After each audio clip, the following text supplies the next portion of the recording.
네, 오늘 화요초대석 두 번째 모실 손님은 사실 지금 하시는 일만 보면은 항상 성공 가도를 달리셨을 것만 같은 분인데 2등 인생으로 살았다고 또 말씀을 하시는 분이에요. 네, 그렇습니다. 미국에서 변호사로 활동 중이시고요. 그 큰 법률회사 로펌 대표시고요. 네. 좀 이분 소개를 조금 해드릴 필요가 있을 것 같아요. 한국 최초로 미국 이민법을 집대성한 또 이민 전문 변호사시고요. 또 부당한 비자 거부에 대해서 미 국무부 장관을 상대로 소송을 제기했던 또 변호사님이십니다. 또 혼혈인 자동시민권 부여 법안을 제출해서 한 인권 변호사시기도 하고요. 네. 또 탈북자들을 위해서 무료 변론을 해주는 또 변호사이기도 하시고. 네, 모처럼 이제 고국에 오셨다 그래서 저희가 모셨습니다. 전종준 변호사님 박수로 환영해 주시면 고맙겠습니다.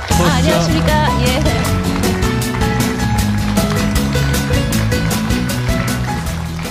좀 전에 남번 쌤 보셨죠? 예.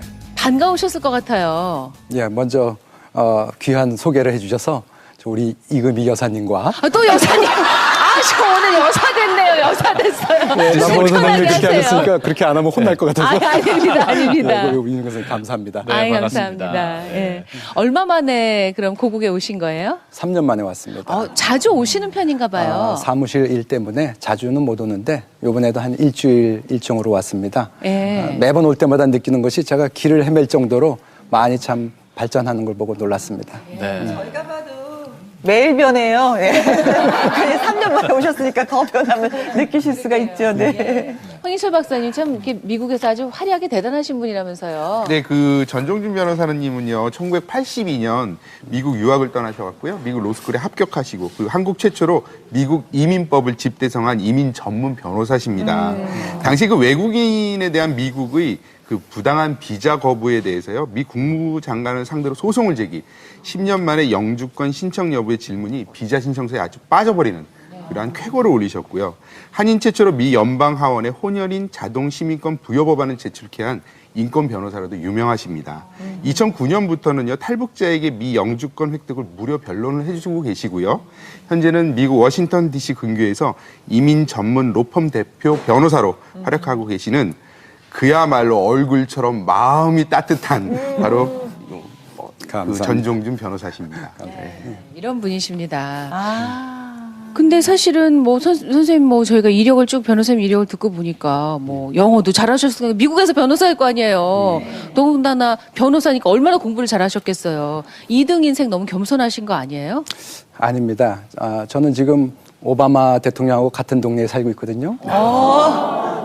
근데 대부분의 경우는 그 성공한 사람들이 보통 워싱턴 DC로 오는데 저 같은 경우에는 실패해서 워싱턴 DC로 갔습니다. 그래서 오늘 제가 이 자리에 온 것은 저의 실수와 실패를 자랑하고 나누고 싶어서 왔습니다. 그래서 절대 포기하지 말라는 메시지를 전하고 싶어서 함께 왔습니다. 아니 근데 그렇게 말씀하시기에는 1980년 초에 유학 가셨다면 그때 유학이 그렇게 가기 힘들던 자유로웠을 때도 아니고. 그때는 공항에 가는 사람보다는 환송하는 사람이 많았을 정도로 많은 사람들이 그 환송을 나왔기 때문에 저도 그때 마치 영화의 주인공처럼 손을 흔들고 비행기를 탔던 기억이 납니다. 아니 그리고 영어도 기본적으로는 잘하셨으니까 미국이라는 나라를 택해서 공부를 하러 가신 거 아닌가요?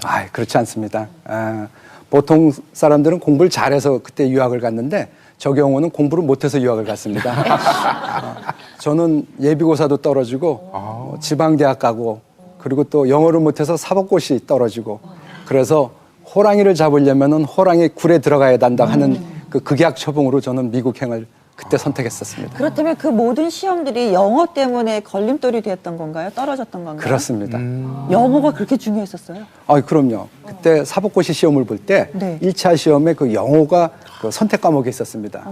그래서 그 영어에서 제가 항상 과락을 했기 때문에 네. 그 다음 단계로 넘어갈 수가 없었습니다.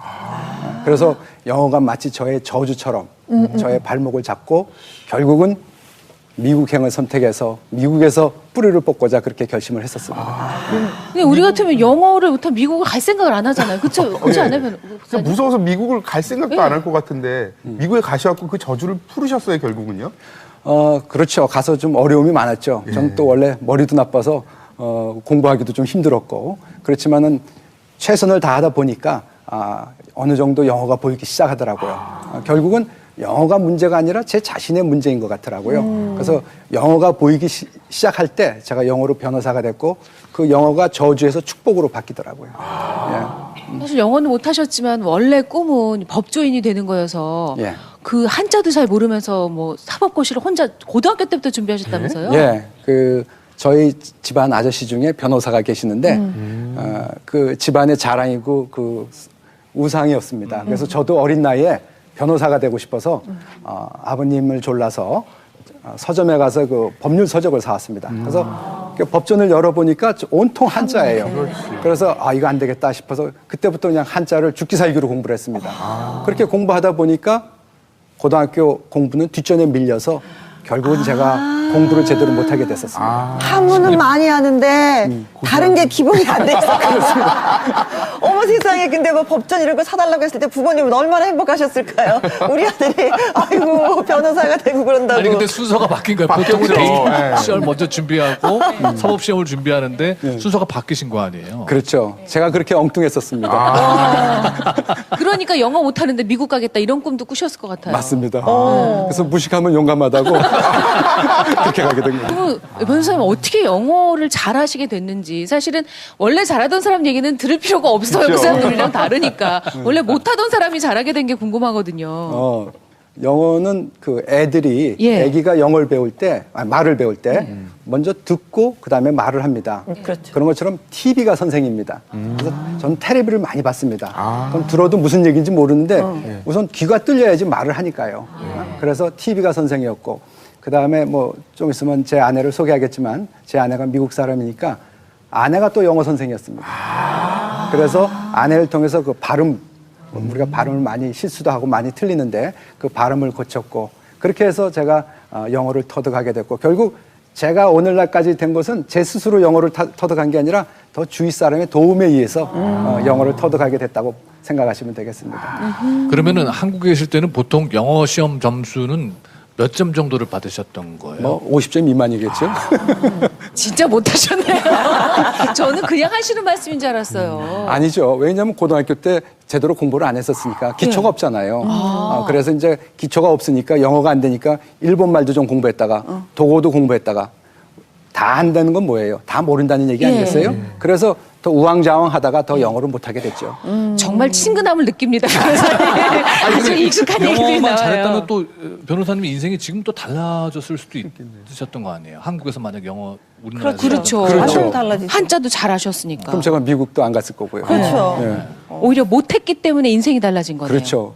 그랬으면 제가 아침마당도 못 나왔을 것 거고. 같습니다. 사실은 처음에 미국 가셔서 어느 정도로 영어가 안 되셨냐면 은행에 가서 현금 인출기가 안 돼요. 이 얘기도 못 하셨다면서요. 예. 예. 그 처음에 갔는데 그때 당시는 80년대니까 그 크레딧 카드나 뭐 뱅킹 카드가 없었어요. 그래서 처음에 그걸 받아서 기계에다 넣고 돈을 찾는데 넣었는데 뭐 비밀번호를 잘못 누르니까 그냥 기계가 카드가 들어갔어요. 그러니까 먹었구나. 그 은행 가서 말을 해야 될 거 아니에요. 그래서 머신 에잇 카드 이렇게 얘기했어요. 그러니까 기계가 카드를 먹었다. 그러니까 그거 무슨 말인지 알아듣더라고요. 그러면서 알아들어요, 카드를 그렇게 완전히 콩그리시죠. 그런 식으로 해서 했고 그다음에 또 타코벨 여기 보니까 와 있더라고요. 그 멕시칸 그 페스티벌 레스토랑인데 거기 광고에 간판 보면 이렇게 종이 그려져 있어요. 그래서 저는 그게 전화 회사인 줄 알았어요. 그래서 배가 고파도 거기 가본 적이 없었어요. 타코벨. 제가 그렇게 실수를 했고 그다음에 미국 가서 어느 정도 정착이 된 다음에 제 교수님에게 편지를 썼어요. 나 이제 정착을 했노라고. 그때 교수님이 답장이 왔는데 답장 내용이 집에 새는 바가지 밖에 나가도 샌다. 한국에서 안 되는 영어가 미국에서 되겠냐. 그래서 제가 좀 오기가 났습니다. 그래서 더 열심히 했고 근데 지금은 그 교수님에게 참 감사를 느끼고 있습니다. 그럼 거기 가서도 대학 가는 게 한 번에 가지 못하셨겠네요. 쉽지 않았을 것 같은데요. 그렇죠. 그럼 스토리가 안 되죠. 처음에 대학원을 들어갈 때도 그 토플 시험이 합격해야 되는데 그 토플이라는 성적이 금방 올라가지가 않더라고요. 그래가지고 조건부 입학을 했습니다. 그래서 토플 시험을 계속 보는데 자꾸 떨어지니까 이제는 그만둬야겠다. 포기해야겠다. 그 생각도 했어요. 근데 막상 또 돌아가려고 생각하니까 그 공항에서 이렇게 환송한 사람이 생각나서 창피해서 못 돌아가겠다. 그러다 이제 마지막 시험인데 그거 떨어지면 진짜 가야 돼요. 그때는 이번에 안 되면 간다. 그리고 시험 봤는데 어떻게 됐을 것 같아요? 됐어요? 맞았습니다. 그때 통화했어요. 항상 지각하시는 하나님 같이 저는 꼭 끝에 가서 롤러 코스터 타는 것처럼 좌절과 희망이 오르락내리락 했었습니다. 그랬다가 이제 마지막에 딱 붙었을 때, 어우, 그 소감은 뭐라고 진짜 오래 지났지만 잊지 못하실 것 같아요. 그러니까 저는 실패의 연속이었는데 아 성공도 있을 수 있구나라는 것을 그때 처음 맛봤습니다. 그때의 소감이 영어로 나오든가요? 우리말로 나오든가요? 여전히 한국말로 나왔죠. 그래서 이제 로스쿨 그 법학 전문대학원 졸업하고 무사히 이제 취업을 하신 거예요? 예. 그때는 잘 되셨네요? 예. 그래서 제가 그 로스쿨 졸업하고 그 변호사 사무실에 이제 취직이 됐는데 변호사 시험에서 또 떨어졌어요. 그래가지고 할 수 없이 워싱턴 D.C.에 그 법학 그 국제법 석사 공부하는 코스가 있어가지고 거기에 또 합격이 돼서 다시 워싱턴으로 시험이 떨어졌기 때문에 캘리포니아에서 워싱턴으로 이사 가게 됐습니다. 그래서 저는 떨어진 덕분에 워싱턴으로 가게 됐고 그래서 제가 아까 처음에 얘기했듯이 실패해서 저는 워싱턴 갔다는 게 바로 그거였고 그래서 하나의 문이 닫히니까 또 하나의 문이 열려서 워싱턴으로 가게 되었습니다. 그래서 오바마 대통령하고 이웃이라고 말씀을 하신 거군요. 아니, 그분을 보신 적은 있어요? 멀리서 봤습니다. 그러셨군요. 그러니까 한 가지 특징은 변호사님은 이렇게 좌절할 때 절대 좌절을 안 하시나 봐요. 다른 문이 있다라고 생각을 하시는 거예요. 그 어떻게 그런 낙관을 갖게 되셨어요? 실패도 기회고 성공도 기회고 실패란 없다고 생각합니다. 단지 과정일 뿐입니다. 그런 생각이 있었기 때문에 계속 노력할 수가 있었습니다. 내가 어떻게 극복하느냐 따라서 달라지기 때문에 실패는 아니다 이런 말씀이시죠? 그렇습니다. 맞습니다. 전 궁금한 게 그 많은 실패 과정 중에 이건 진짜 힘들겠다라고 할 때가 언제였었어요? 첫째 뜻한 대로 되지 않을 때 예.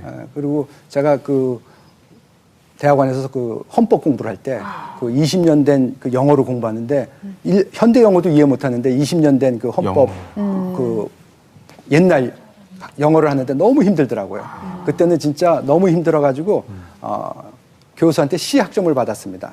중간고사에. 그러니까 대학원에서 C학점이라는 것은 fail, 실패예요. 그래가지고 그냥 제가 그때는 한번 우울증을 알아가지고 그때는 굉장히 고생을 했었습니다. 근데 그것을 잘 극복해서 나중에 오기가 나서 교수한테 강의실 가서 막 오히려 더 질문을 던지고 아주 열심히 한 덕분에 간신히 B학점으로 처음에 그 위험한 고비를 넘길 수가 있었습니다. 그럴 때마다 이렇게 좌절하지 않았던 건 부모님한테 물려받으신 겁니까? 아니면 세상을 살아가면서 스스로 개척하신 정신입니까? 첫째 목적 의식이 있었겠죠. 제가 미국까지 왔는데 이 공부를 통해서 내가 뭔가를 해야겠다.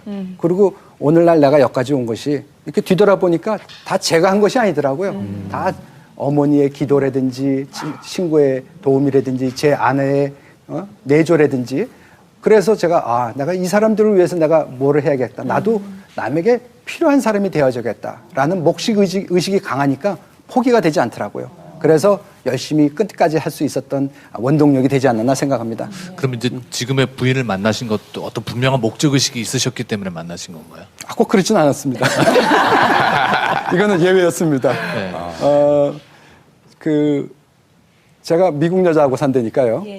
어떤 분이 이렇게 말씀하시더라고요. 능력 있으시네요. 그래서 난 그 능력이 무슨 뜻인지 모르겠어요. 근데 저는 능력이 없어서 결혼하게 됐어요. 제가 처음 미국 갔을 때 저희 아내가 저를 보고 제 아내 이름이 크리스예요. 제가 불쌍한 유학생으로 보인 거예요. 그러니까 밥도 잘 못 먹고 그리고 침대도 보면은 밍크 담요 하나만 있고 그러니까 불쌍해서 담요를 하나 갖다 주더라고요. 그러니까 우리 아내가 저에게 compassion, 불쌍히 여기는 마음, 연민의 마음이 있었어요. 그래서 그렇게 됐는데 대학원 때 만났습니다. 그때 저는 그 여자들 보면 좀 수줍어해서 제 별명이 토끼였었어요. 자꾸 도망간대. 근데 저희 크리스가 한 번은 친구가 이사 가는데 이삿짐 좀 와서 좀 도와달라 그래서 짐꾼으로 하셨군요. 그래서 제가 좋습니다 하고 가서 도와줬어. 그러다가 정이 들었어요. 그래서 여러분들도 좋아하는 남자가 있으면 이삿짐 좀 도와달라고. 지금 그럴 연배는 아니신 게 이제 훨씬 지나신 것 같은데. 혹시 그래서 이제 저희 아내가 적십사에서 그때 일했었는데 난민들 영어도 가르치고 그래서 저를 잘 이해를 하고 저에게는 영어 선생이자 또는 저에게는 천사처럼 다가와서 제가 미국 공부를 무사히 마칠 수 있었습니다. 선생님 그 결혼은 이렇게 실패 끝에 온 건 아니고 이거 처음이신가요? 제가 이제 공부를 하고 이제 한국으로 대학원 때문에 마치고 한국 돌아오니까 중매가 막 줄을 섰더라고요. 근데 역시. 제가 차마 선을 보지 못하겠더라고요. 왜냐하면 저를 위해서 헌신적으로 도와줬는데 그 크리스를 만약에 잊는다면은 제가 벼락을 맞을 것 같더라고요. 그래서 제가 그래도 그 옛날 그 사랑을 잊지 말아야겠다. 그래서 결국은 결혼하게도 되었습니다. 그러면 프로포즈 청혼은 어떻게 하셨어요? 프로포즈라는 것보다도 제가 이제 대학원을 마치고 한국에 군대 입대 때문에 한국을 왔는데 저희 아내가 그 시카고 공항까지 마중을 나왔어요. 그래서 제가 그랬어요. 여기서 더 좋은 남자 만날 수 있다고 제가 그렇게 얘기했더니 제 아내가 But it's not you. But 그 사람은 당신이 아니잖아요. 그게 제 가슴을 감동을 줬어요. 그래서 나를 사랑하는구나라는 걸 깨닫고 그래서 부모님한테 설득을 해서 내가 미국에 사랑하는 파란 눈 가진 아가씨가 있다. 그래서 허락을 받고 이제 군대 가기 전날 미국으로 전화를 했어요. 그래서 나 결혼한다고. 그랬더니 와이프가 없는 거예요. 그 할머니가 돌아가셔가지고 장례식에 간 거예요. 그래서 그 직장 상사에게 결혼할 거라고 좀 전해달라고 그렇게 상사에게 프로포즈를 대신했었습니다. 당사자는 모르시고요. 모르고요. 아니 나중에 갔다 청혼을 와서 남을 통해 사는 사람이 세상에 어딨어요. 아니 그래도 다 장례 끝나고 나서 회사에 오면 그때 전화하셔도 늦지 않는데. 근데 저는 그 다음날 군대 군대를 가니까. 가야 군대 때문에. 아니, 그럼 답을 듣지 못하고 군대를 가신 거 아니에요? 그렇죠. 네. 그냥 통보만 한 거죠. 나 너랑 결혼하니까 군대 갔다 올 동안 잘 있어 이런 예. 내용이네요. 그 부인께서 그래서- 나중에 뭐라 그러시던가요? 그 얘기 듣고. 그러니까 지금도 그거 가지고 저를 조롱합니다. 예. 그 직장 상사에게 프로포즈 한 사람이 저밖에 없다고.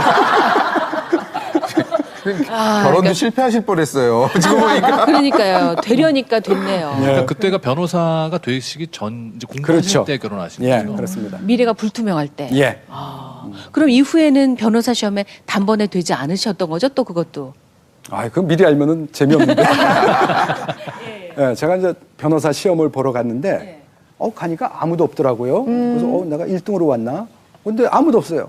나중에 알고 보니까 시험 장소가 바뀌었어요. 그래가지고 막 당황하고 있는데 저기서 어떤 사람이 막 이렇게 손짓을 해요. 오라고. 가서 막 헐레벌떡 뛰어갔어요. 그러니까 시험 장소가 옆 건물이었었어요. 그래가지고 막 헐레벌떡 하면서 시험을 보는데 그게 눈에 들어오겠어요? 그렇지. 그러니까 간신히 떨어졌어요.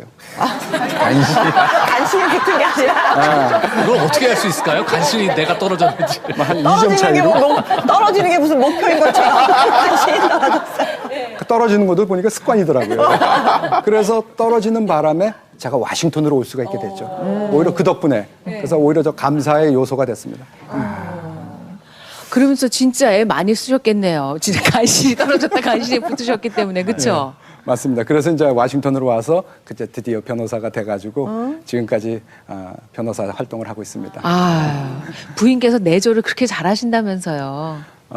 예. 그 뭐 제가 미국 음식을 잘 못 먹어요. 그러니까 이제 한국 음식을 해야 되는데 호기심에 사람들이 많이 물어봐요. 저희 아내한테 김치 먹을 줄 알아요? 그러면 이제 저희 아내는 김치찌개도 먹어요. 그리고 김치찌개도 만들어요. 그래요. 그래서 그 한국에서 연수 오신 분 그 부인들이 저희 아내에게 그 한국 음식을 가르쳐주고 그리고 저희 아내는 그 사람에게 영어를 가르쳐주고 그렇게 해서 서로 그래서 한국 음식을 많이 배웠어요. 그래서 된장국이라든지 김치찌개, 그 다음에 겉절이. 네. 그런 것도 만들 줄 알아서 이분이 어머어머. 그래서 이제 같이 저녁에는 이제 한식 음식을 좀 많이 먹고 네. 그리고 또 저희 아들 둘이 있는데 귀엽네요. 또 위장은 또 절 닮아서 저희 두 아들들은 또 한국 음식 잘 먹고 있습니다. 네. 아니 그럼 그 어려운 시기에 그 고학 생활할 때 살림은 어떻게 꾸리신 거예요? 부인께서 뭐 돈을 버셨나요? 그렇죠. 저희 아내가 계속 적십자사를 다녔고 저는 이제 로스쿨을 다니면서 그러니까 뭐 기둥서방이죠. 그러니까 그런 말을 막 하시니까. 제가 그런 식으로 일을 하고 공부를 하고 그래서 내가 빨리 이제 출세해서 아내에게 빚을 갚아야겠다. 이제 그렇게 노력을 제가 각오하고 했던 거죠. 오죽하면 학생이 직업이냐고 그러셨다면서요? 예. 제가 이제 캘리포니아에서 변호사 떨어지고 워싱턴으로 이사 가는데 그래서 우리 아내가 저보고 프로페셔널 스튜던트냐고 직업이 학생이냐고 묻는 거예요. 그러면서 굉장히 안타까워하고 좀 섭섭했겠죠. 그래서 저는 자꾸 안 되니까 그래도 다음에 새로운 길을 열기 위해서 가는데 좀 아내한테 미안하기도 하고 그리고 우리가 그 로스쿨 나오느라고 한 5년 동안 아이를 늦게 낳았어요. 그래서 이제 막 갓 아이도 지금 한 2, 3개월 됐는데 다시 또 워싱턴으로 이사 오게 돼서 좀 굉장히 안타까웠지만 뭐 저의 선택은 없었고 그래서 결국 워싱턴으로 와서 제가 다시 시작할 수 있게 됐습니다. 네. 그곳에서 이제 생활하시면서 아무래도 변호사님이 이렇게 어렵게 가셨기 때문에 이렇게 이민 오셔서 어렵게 사시는 우리나라 분들이라든가 이런 분들을 도와주고 싶은 마음이 생기셨을 것 같아요. 예, 맞습니다. 예. 그 사람들은 변호사는 은수저를 입에 물고 태어났다고 생각하기도 하고 저를 보시면은 명문대학 나왔거나 아니면 항상 1등만 했던 사람 그렇게 생각하시는 분이 많아요. 그래서 어떤 분은 상담하실 때 변호사님은 저를 이해 못 하실 거예요. 그렇게도 말씀하시는 분이 있어요. 있죠. 그렇지만 저는 아닙니다. 제 전공이 실패고 좌절입니다. 제가 이해합니다. 그리고 게다가 제가 그 공부할 때는 그 아르바이트를 했어요. 그래서 제가 바텐더 하다가 그 깡통에서 여기 이렇게 비었어요. 지금도 여기 상처가 있는데 이거는 제가 하기보다 자랑하는 인생의 훈장입니다. 네. 그래서 제가 실패하고 좌절했던 그 경험이 다른 사람에게 위로가 되는 것을 제가 많이 느낍니다. 맞아요. 잘 나가는 사람은 사실 좀 배 아프거든요. 나는 실패가 많았는데 저들은 왜 실패 없이 늘 성공만 할까 하는데 그 잘 나갈 것 같다던 그 변호사님이 아니다. 나도 실패를 많이 했었다. 그러면 위로가 확 되면서 믿게 되죠. 예. 마음의 위로가 많이 되는데. 변호사님 영어 50점 그러게 얘기하시면 되네요. 금방 와닿아요. 근데 사실 이제 변호사님 이문법을 전공으로 하시면서 이뤄낸 성취 같은 걸 사실 여기 분들을 잘 모르시잖아요. 예. 조금 소개해 주실 필요가 있을 것 같아요. 예, 그 화를 내지 않는 사람이 싸움에서 이긴다. 그 말 돼요? 자기 이익을 추구하기 위한 싸움은 그 말이 맞는 것 같아요. 그렇지만 남의 이익을 위해서 혹은 정의를 위해서는 화를 내야 된다고 생각합니다. 제가 콜린 파워에게 화를 한번 냈습니다. 그게 뭐냐면은 그 미 대사관에서 그 부당한 비자 거부가 있었는데 영주권을 신청한 사람은 방문 비자를 무조건 안 줬어요. 그게 뭐 한 몇십 년 관행이었어요. 전부 다 그렇게 알고 있었어요. 그런데 그 비록 그 영주권 신청을 했다 할지라도 그 strong tie, 강한 연대, 한국, 미국 갔다가 다시 한국으로 돌아올 그 강한 연대만 보여주면 돼요. 근데 미 대사관에서 unusually strong tie, 강한 연대가 아니라 극도의 강한 연대가 있어야 된다는 거예요. 영주권 신청한 사람은. 그래서 unusually 이 단어가 어디서 나왔냐? 이거 법에 없는 거다. 제가 그 단어 하나를 가지고 4년을 싸웠습니다. 이거 없는 단어가 왜 들어가 있느냐? 그러니까 한국과 미국의 가족이 떨어져 있을 때 이렇게 초청을 하고 싶어도 그게 어려웠다는 그 그렇죠. 말씀이신 그러니까 거죠. 영주권 신청을 하면 보통 한 10년 정도 기다립니다. 형제 자매 초청은. 그럼 10년을 10년 못 동안 보는 거죠. 태평양을 사이에 두고 이상 가족이 되는 거죠. 그걸 방지하기 위해서. 제가 그 국무부라든지 대사관이라든지 그리고 제 친구 레인 에반스 국회의원하고 기자회견도 하고 그리고 결국에는 콜린 파워하고 소송을 해서 결국은 그 사람이 비자를 받았습니다. 4년 만에. 그래서 제가 그런 경험을 통해서 느낀 것은 남이 행복해야 내가 행복하다는 것을 깨닫게 됐습니다. 변호사님께서 어려움을 겪으셨기 때문에 교민들이나 동포들의 어려움을 더 잘 아시리라고 생각되고요. 앞으로도 많은 봉사활동 또 그리고 젊은 사람들의 멘토가 되어주시길 기대하겠습니다. 네, 미국 워싱턴에서 오셨습니다. 전종준 변호사님 고맙습니다. 네, 고맙습니다. 감사합니다. 감사합니다. 건강한 하루 보내시고요. 저희는 내일 아침 8시 25분에 찾아뵙겠습니다. 고맙습니다.